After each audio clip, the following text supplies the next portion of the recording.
Hello, welcome, what's up guys, I am Arivit and in this tutorial I will show you how to delete account from Facebook.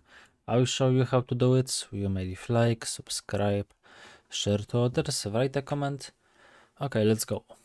So first what you need to do is click on the settings and privacy, and now settings, and now you must click here because Facebook changed.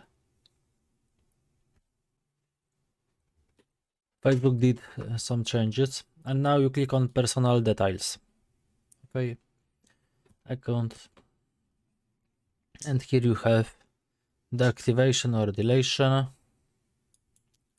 Okay, yes, and as you can see here you have two options, and we click on delete account.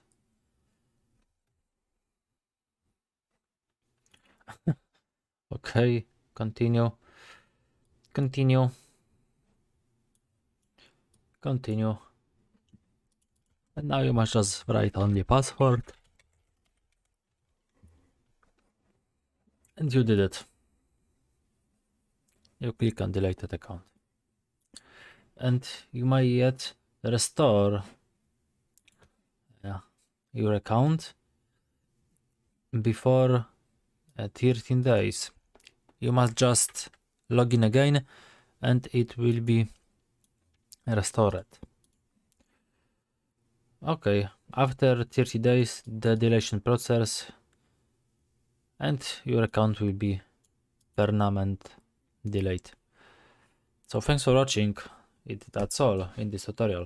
You may leave like, subscribe, share to others, write a comment. Bye bye, see you next time. Thanks.